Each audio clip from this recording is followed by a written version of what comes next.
Oi vocês, tudo bem? Meu nome é Cíntia Aguiar e sejam muito bem-vindos ao nosso canal Atos Criminais. Então, antes de começar o vídeo, já deixa um like, comenta, compartilha esse vídeo com pessoas que vocês sabem que gostam do mesmo tipo de conteúdo e espero que vocês gostem do caso de hoje. Então, vamos lá?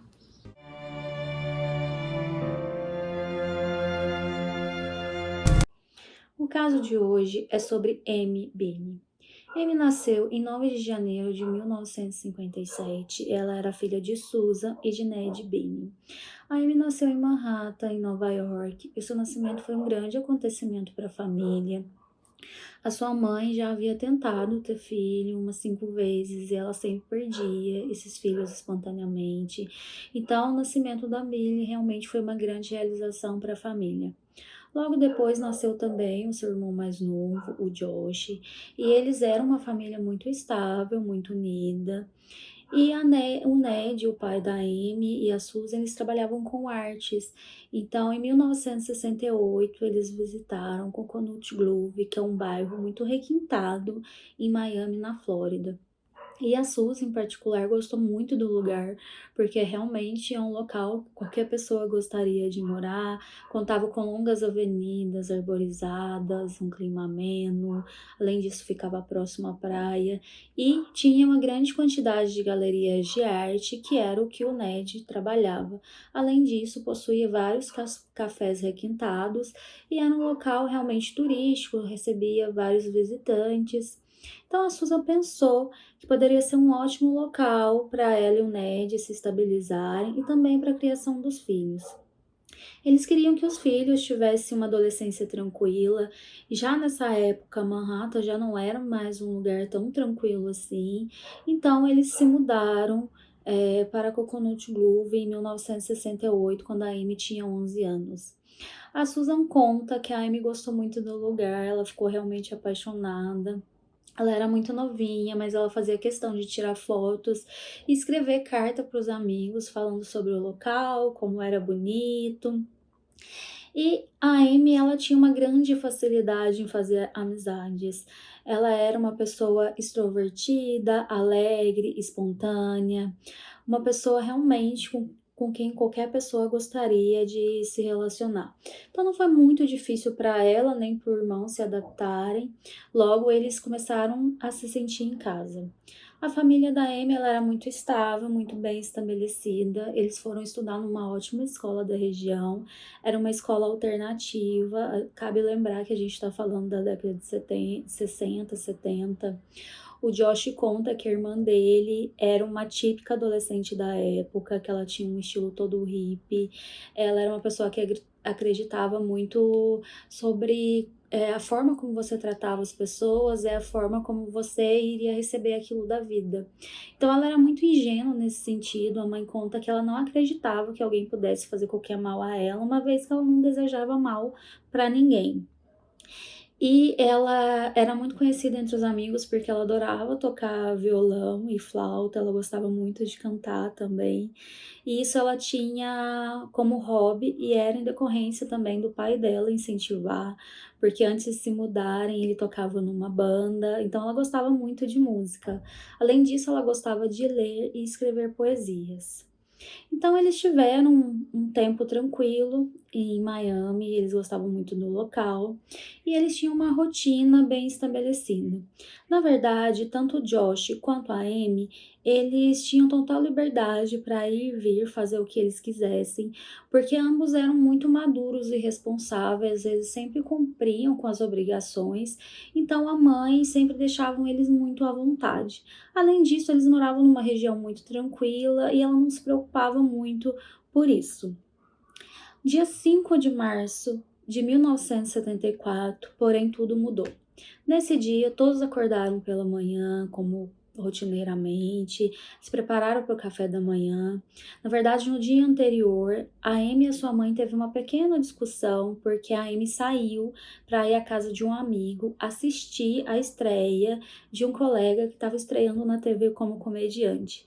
E ela acabou se atrasando um pouco para chegar em casa, ela chegou um pouco tarde. A Susan Conta que ela chamou a atenção da filha, principalmente porque ela tinha atividades no outro dia, mas algo corriqueiro, normal, nada muito específico.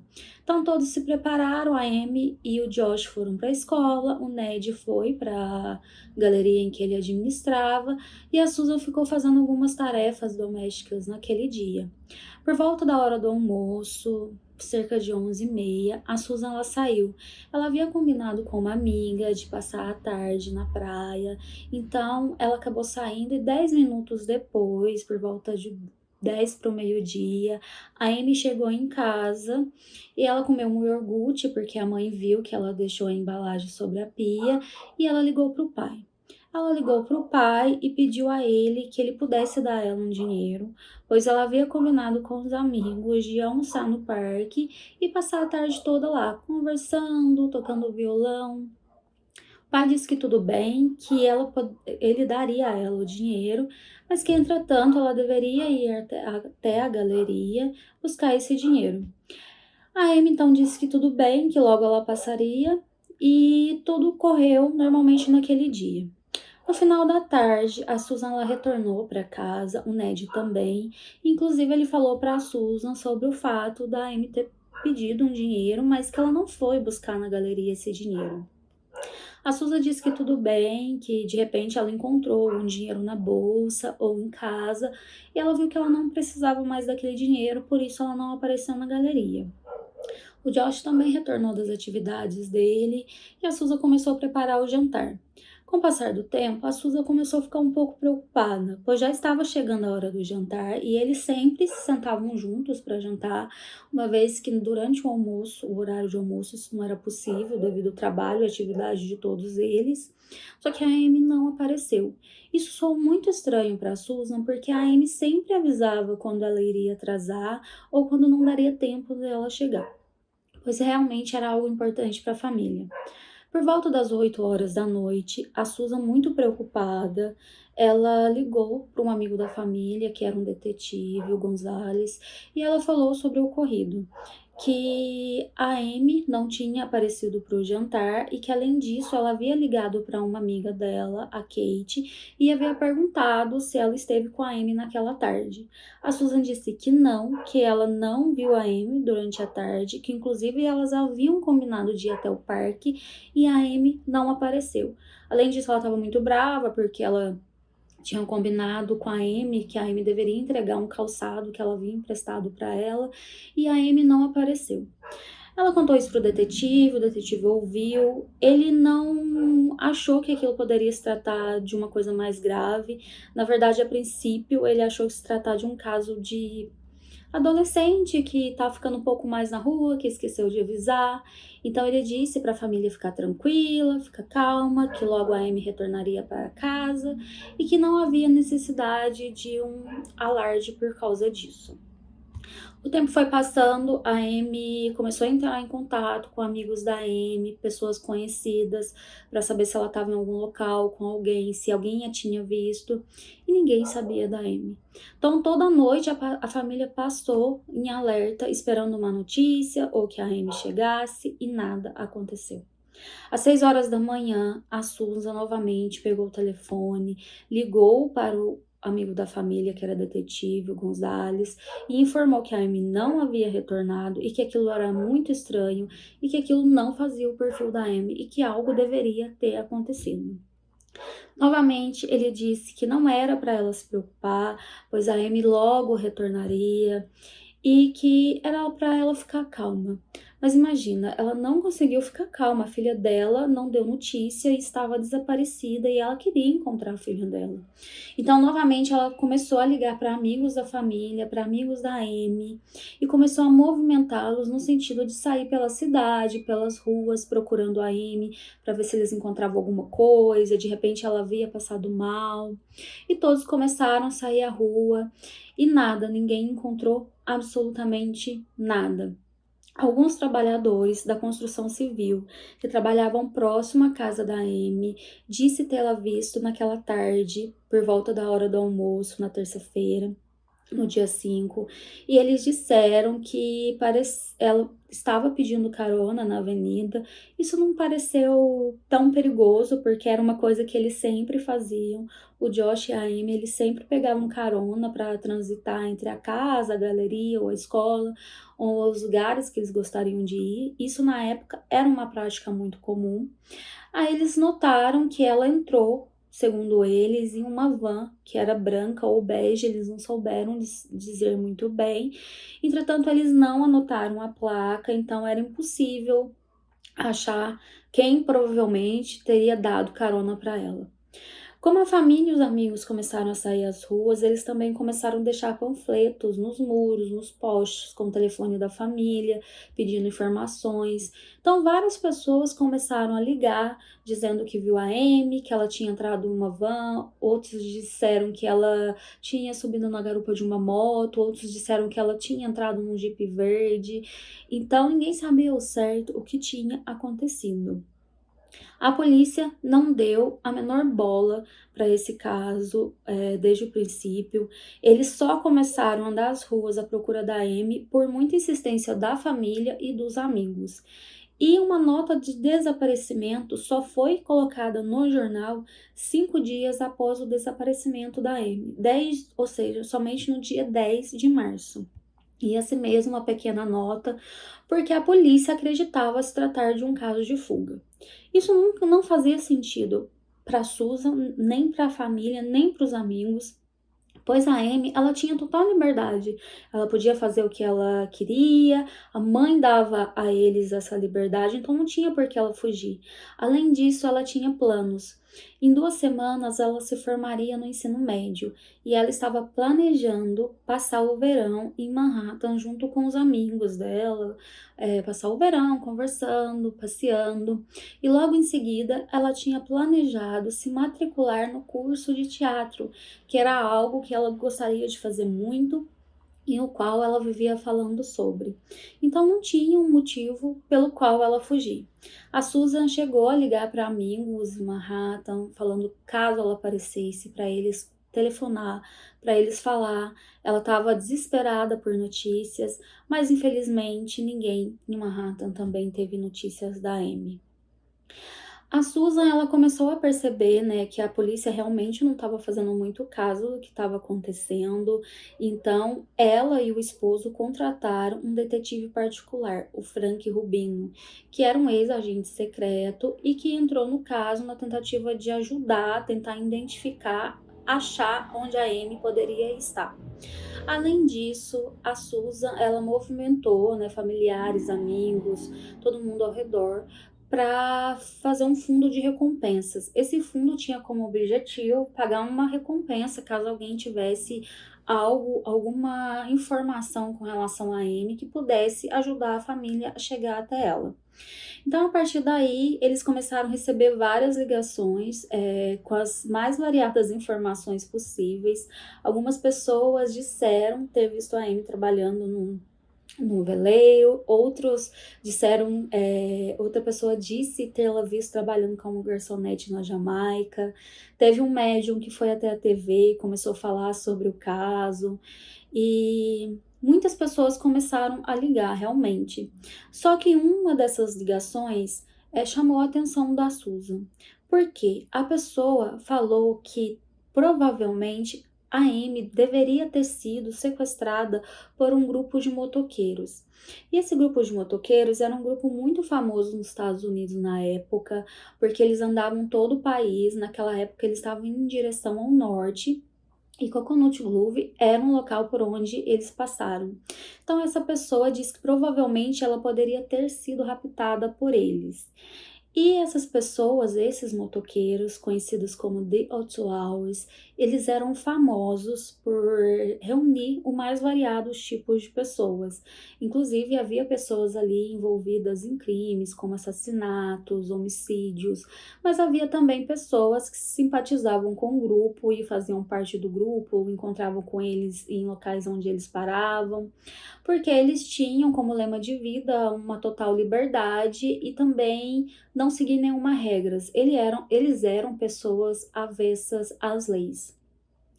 E eles tinham uma reputação de sequestrar mulheres, então isso fez muito sentido na cabeça da Susan, e ela começou então a pedir que o detetive começasse a investigar qual era o paradeiro desses motoqueiros, na tentativa dela ir até eles e pedir alguma informação, ou ver se a Amy estava com eles, enfim. Só que 12 dias, mais ou menos 2 semanas após o desaparecimento, um estudante ele estava pedindo uma carona numa rodovia perto de Windward e ele avistou um objeto jogado próximo à rodovia. Ele resolveu se aproximar para ver o que era, e quando ele pegou, ele viu que se tratava de uma câmera fotográfica e ele viu que tinha uma etiqueta com o nome, e o nome era M. Ele já estava sabendo do caso, de toda a movimentação da família, procurando uma adolescente desaparecida. Então ele ligou para a polícia e falou para eles que ele havia encontrado esse objeto e se não poderia ser da garota desaparecida. A polícia disse para ele pegar essa câmera e entregar para a família. E ele realmente fez isso. Ele foi até a família, ele foi até a Susan, entregou a câmera para ela. Quando ela pegou aquele objeto, ela viu que pertencia a Amy, que era da Amy, mas ela não sabia dizer se a Amy havia perdido antes ou depois do desaparecimento. O que ela notou é que era nessa câmera tinha um rolo de fita de fotos, tinha 4 fotos. Então ela mandou revelar essas fotos. 3 delas estavam sobrepostas e uma delas dava para ver uma parede branca com umas folhagens crescendo na parede e no fundo tinha o que parecia ser uma van branca. Então, isso bateu com aquela informação inicial de alguém tê-la visto entrando em uma van. Então, ela foi até a polícia, levou essa foto, falou sobre isso. A polícia disse que iria investigar. Só que isso está muito errado, porque quando esse adolescente, né, esse estudante, ele encontrou a câmera, a polícia deveria ter dito a ele levar essa câmera até eles, porque eles deveriam ter olhado para ver se tinha alguma impressão digital, algo que pudesse identificar alguém que pudesse ter a ver com tudo aquilo que estava acontecendo, e não foi isso que eles fizeram. Então, talvez esse foi um dos grandes erros, pois perdeu grandes informações. Além disso, essa câmera ela estava jogada na beira da estrada no sentido sul. Só que os motoqueiros se sabiam todos que eles estavam indo na direção norte. Então também não se sabe se essa câmera foi jogada pela Amy com o intuito dela deixar um rastro ou se foi jogado por alguém que a sequestrou e não queria ser identificado. Ninguém tem como saber sobre isso. Pouco tempo depois, um advogado amigo da família, ele conseguiu inclusive uma conversa da Susan com 2 motoqueiros que pertenciam ao grupo dos The Outlaws. E essas 2 pessoas, eles foram falar com a Susan, e quando questionados se eles conheciam a Amy, se eles viram a Amy em algum momento em que eles estavam com o grupo, eles disseram que não a conheciam, que nunca a tinha visto, e que eles não sabiam se ela estavam com os motoqueiros ou não. Mas uma moça chamada Dina Andrew, ela reforçou essa teoria de que a Amy poderia ter sido sequestrada pelos motoqueiros, pois ela falou sobre sua própria experiência com essas pessoas. Ela falou que foi sequestrada aos 12 anos de idade, que ela ficou sob a custódia desses motoqueiros até os 17 anos, e enquanto ela estava com eles, ela era usada como moeda de troca para várias coisas, para comprar peças de moto, bicicleta, calça de couro, jaqueta de couro. E ela deu o relato dela, como foi a experiência dela. Então, isso preocupou a Susan, porque ela ficou pensando, né, o que poderia estar acontecendo com a filha dela, caso ela estivesse, né, sobre a custódia dessas pessoas, mas em nenhum momento ela se deixou abalar, ela continuou firme no caso, procurando pela Amy. E cerca de 3 meses depois do desaparecimento, ela conseguiu rastrear esses motoqueiros em Orlando. Só que quando ela chegou lá em Orlando, eles já não estavam mais no local. Mas ela começou a ir a vários comércios, lojas de tatu, locais que geralmente eles frequentavam, levando uma foto da Amy e perguntando às pessoas se eles haviam visto a Amy naquele local. Ela foi numa loja de conveniência e ela conversou com um gerente que disse que sim, ele reconhecia a Amy e ele disse que nos dias que os motoqueiros estiveram na cidade, naquele local, eles iam lá todos os dias e a Amy sempre comprava frutas e verduras e sempre perguntava se tinha uma sopa vegetariana. Isso deu mais força para Susan. Ela teve total convicção de que se tratava da Amy, pois a Amy era vegetariana. Então fazia muito sentido. Além disso, esse gerente falou que ela parecia muito quieta, como se fosse muda. Esse caso, ele ficou mais famoso nos Estados Unidos em decorrência de um ato de dois adolescentes. Esses adolescentes, eles ligaram para a família e disseram que eles haviam sequestrado a Amy e que eles exigiam US$ 30.000 para entregá-la à família. A polícia rastreou o telefonema deles, chegou aos dois e esses adolescentes não sabiam nada sobre o caso, na verdade eles estavam brincando com aquilo. E o que chocou a todos, tanto os policiais quanto os jornalistas, é que quando eles foram interrogados, eles pareceram fazer piada de tudo que estava acontecendo. Eles pareceram não se importar com aquilo, então vários jornalistas escreveram matérias sobre o comportamento desses adolescentes, e isso deixou o caso da Amy conhecido nacionalmente. Então, foi a partir daí que o caso ele ganhou as mídias nacionais e que todo mundo começou a comentar e falar que tinha uma garota desaparecida. E foi nesse momento, né, que as mídias começaram a cobrir mais o caso, que um homem chamado Paul Blanche, ele ligou para a Susan e ele falou que queria conversar com ela, pois ele parecia ter informações sobre o caso. Então a Susan foi ao encontro desse homem. Ele disse que gostaria de encontrar com ela na casa dele, pois ele estava com medo de estar sendo observado. Inclusive, durante um encontro, a Susan disse que ele parecia muito nervoso, ele ficava olhando o tempo todo pela janela para ver se ela não tinha levado alguém para ficar observando. Só que ele contou uma história que a deixou chocada. Ele disse que comprou a Amy em Orlando de um motoqueiro e que ele ficou com ela durante um tempo sob a custódia dele. Inclusive, ele falou sobre o fato dela ser muito quieta, como uma muda, novamente, o mesmo termo usado pelo gerente da loja onde ela tinha falado lá em Orlando. E ele falou sobre uma marca, uma tatuagem que ela tinha, que era decorrente de uma cirurgia de apendicite. E isso fez muito sentido para a Susan, porque ela nunca tinha falado sobre essa marca da Amy. Então, se ele sabia sobre isso, é porque ele realmente esteve com ela. Então, ele falou que depois de algum tempo ele perdeu a Amy. Na verdade, ele se envolveu em uma briga e ele foi preso. E ele deixou a Amy e a moto dele na custódia de uma outra pessoa. E que quando ele retornou, a Amy não estava mais. Só que ele falou que ainda tinha contato com as pessoas do grupo, dos motoqueiros, e ele achava que sabia com quem a Amy estava. E que ele iria tentar entrar em contato com essas pessoas e iria tentar retornar para Susan, dando para ela, né, mais informações sobre isso. Ela ficou muito angustiada nessa época, porque ela ficou realmente esperando o telefonema. E algumas semanas depois, o Paul realmente ligou e disse que a Amy estava em Tulsa, em Oklahoma, e que ele havia marcado um encontro com a pessoa que estava com a Amy e que ela seria devolvida à mãe. Então a Susan ficou muito empolgada com a possibilidade de ter a filha dela de volta. Ela viajou até Oklahoma, em Tulsa. Eles marcaram um encontro em uma taverna, então eles foram lá, o Paul e a Susan.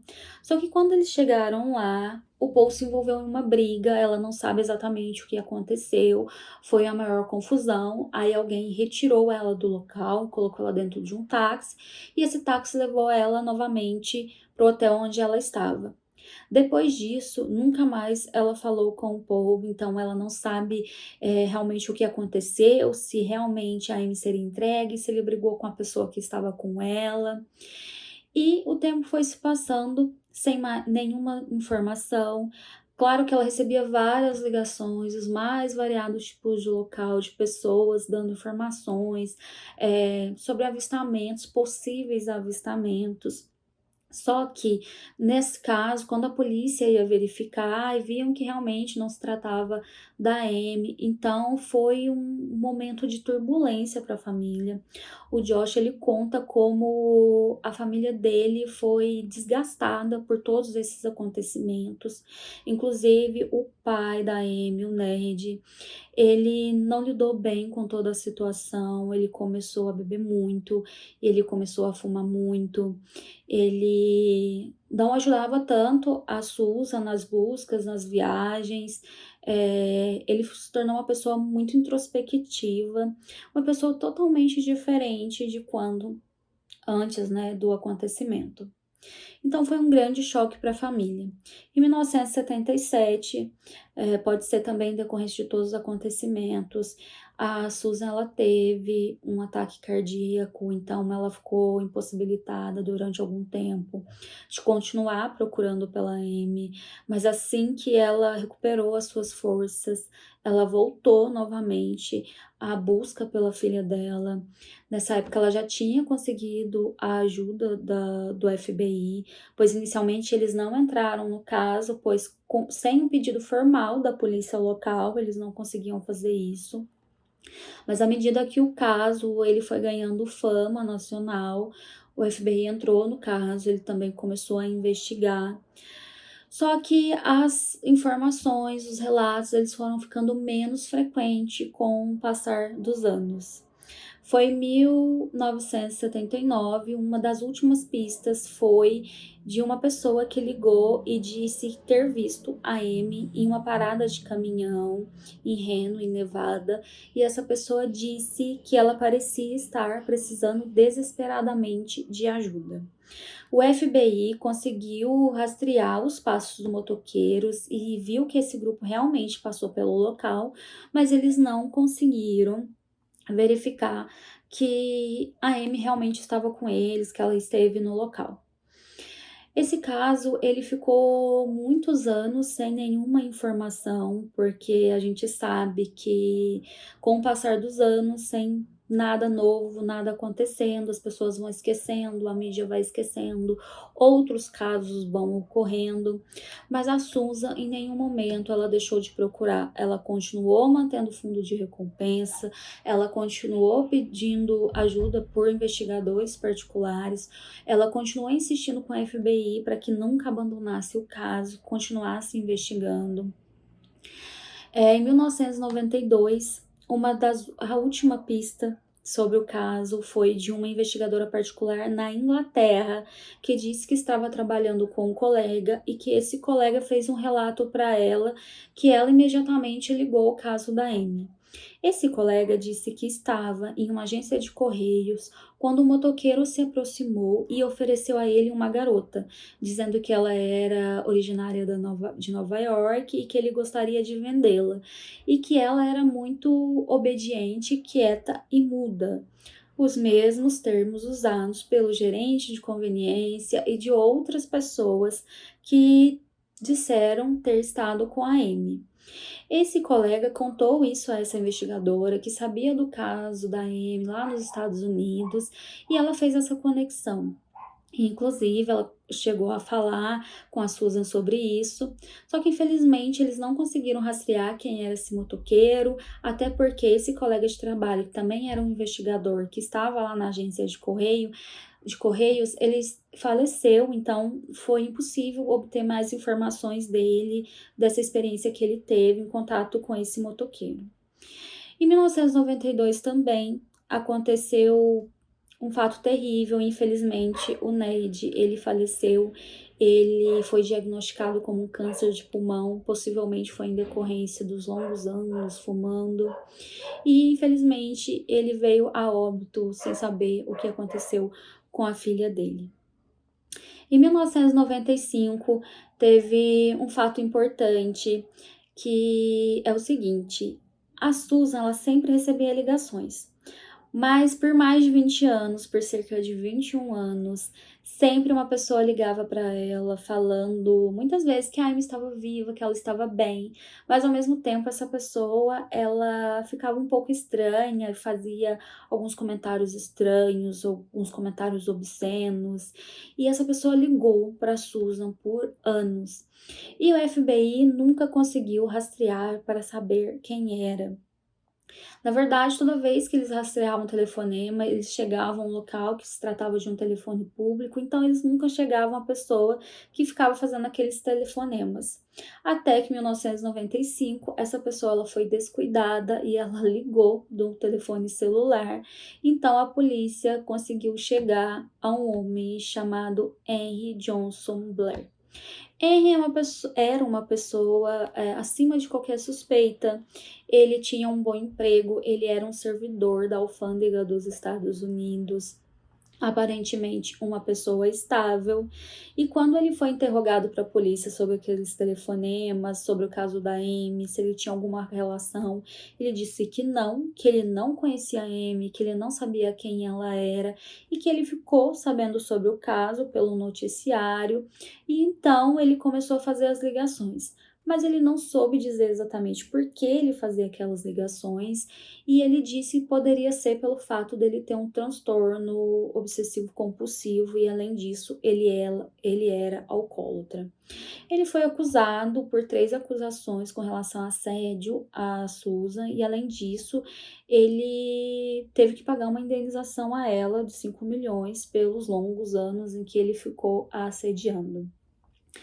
Mas esse homem, né, o Henry, foi uma pessoa de interesse, é uma pessoa de interesse, porque a Susan, quando ela olhou o diário da Amy, ela notou que 6 semanas antes do seu desaparecimento, ela fez um registro em que ela dizia que um tal de Hank, que por incrível que pareça é o mesmo apelido do Henry, esse Hank estava a convidando para ir para o América do Sul e que isso parecia uma loucura. E por incrível que pareça, em 1974, o Henry, que também tinha o apelido de Hank, ele foi transferido por um período para a Argentina, onde ele passou um tempo e depois retornou. Então, a Susan ficou pensando realmente se ele não tinha alguma coisa a ver com o desaparecimento da filha dele, mas o FBI estava no caso, eles estavam investigando e eles disseram que não tinha nenhuma ligação. Infelizmente, até então não se conseguiu nenhuma notícia sobre o que realmente aconteceu quando teve a história do Henry.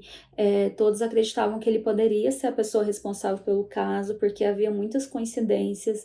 Dentre elas também, uma que eu me esqueci, é que na época do desaparecimento da Amy, ele tinha uma van com modelo parecido e da mesma cor da que foi dita lá pelos trabalhadores que viram a Amy pegar uma carona. Então não se sabe se se ele está envolvido no caso, ele nunca falou sobre isso, na verdade ele sempre declarou a inocência dele com relação a isso, ele disse que não a sequestrou, que não sabe onde ela está, e infelizmente não se teve mais informações. A Susan, ela foi coautora de um livro também, ela escreveu sobre todos os anos em que ela esteve à procura da filha dela, todos os passos, todos os locais pelos quais ela viajou, todos esses locais onde ela foi perguntar sobre a filha dela, a experiência inicial que ela teve com a polícia, que foi muito desgastante, olhar para eles e ver que eles estavam fazendo pouco caso, que eles não queriam procurar a filha dela. Enfim, todas as experiências que ela passou durante todos aqueles anos. Em 1998, entretanto, a Susan ela teve uma informação que foi da ex-mulher do Paul Blush, aquele mesmo Paul que levou ela até a taverna, que disse que a filha dela seria entregue para ela.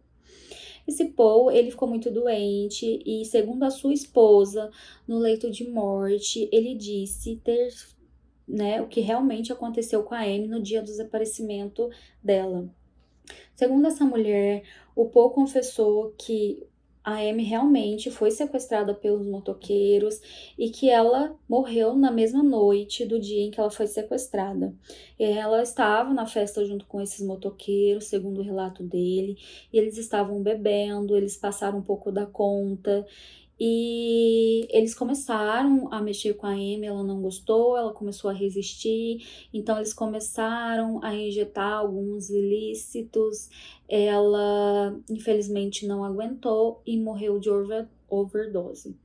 Eles então, para não ser acusados daquele crime, eles pegaram o corpo dela e jogaram no rio Everglades, que é cheio de crocodilos. Então, o corpo dela deveria ter desaparecido no rio. E essa esposa desse Paul, inclusive, encontrou com a Susan em um programa de TV e durante a filmagem a Susan parecia acreditar no que ela estava dizendo. Inclusive, em 1998, a família fez um memorial para Amy no parque onde ela deveria ter estado no dia 5 de março de 1974. Só que os policiais, os investigadores do FBI começaram a desconfiar um pouco da história dessa senhora, porque ela parecia querer vender essa história para os programas de TV, ou seja, queria lucrar com isso. Então, eles acreditam que essa história não seja verdadeira, uma vez que ela pode ter sido uma invenção para que ela ganhasse dinheiro em cima disso. Em 2005, infelizmente, após 30 anos de procura, a Susan, ela faleceu. Ela, infelizmente, não conseguiu saber o que aconteceu com a filha dela. No seu leito de morte, ela pediu ao seu filho, Josh, para que ele não desistisse, para que ele continuasse procurando pela irmã. E ele relata que ele faz isso todos os dias, que nenhum dia ele deixa de procurar. E, infelizmente, até os dias atuais não se tem nenhuma notícia do que realmente pode ter acontecido com a Amy. São muitas histórias, muitos mistérios envolvidos em tudo isso. Ninguém sabe ao certo o que aconteceu, mas o Josh, o irmão da Amy, ele acredita que alguém em algum local sabe o que realmente aconteceu naquele dia, o que realmente aconteceu. E ele espera que essa pessoa um dia apareça e que diga o que realmente aconteceu, para que ele possa ter um pouco de paz, sentir que ele conseguiu fazer o que a mãe dele pediu, resolver esse caso. É um caso muito triste, porque a família ela foi totalmente abalada por esse acontecimento. Eles nunca mais foram os mesmos. Eles tiveram suas vidas despedaçadas. A Susan, ela não teve um dia de sossego na vida dela. Ela só pensava, ela ficou totalmente obcecada, procurando a filha dela. Na verdade, não se esperava outra atitude de uma mãe. Infelizmente, ela veio a falecer sem saber o que aconteceu. Não que isso fosse trazer a paz e sossego para a família ou que fosse tirar todos aqueles anos de dor e sofrimento, mas é importante para aqueles, né, que passam por essa situação saber, tentar entender o porquê dos acontecimentos. Bom, espero que vocês tenham gostado do caso de hoje. Então, curtam esse vídeo, compartilhem. Isso é um recado, um sinal que vocês estão gostando deste canal. Contribuam também com comentários com relação ao caso, se vocês sabem alguma coisa diferente, o que vocês acham que aconteceu, se vocês acham que o Hank, o Henry, ele tem alguma coisa a ver com isso, se essas coincidências não são à toa, ou se o Paul realmente confessou no leito de morte, era verdade. E também façam sugestões de casos que vocês acham interessantes e que vocês conheçam. Então é isso, até o próximo.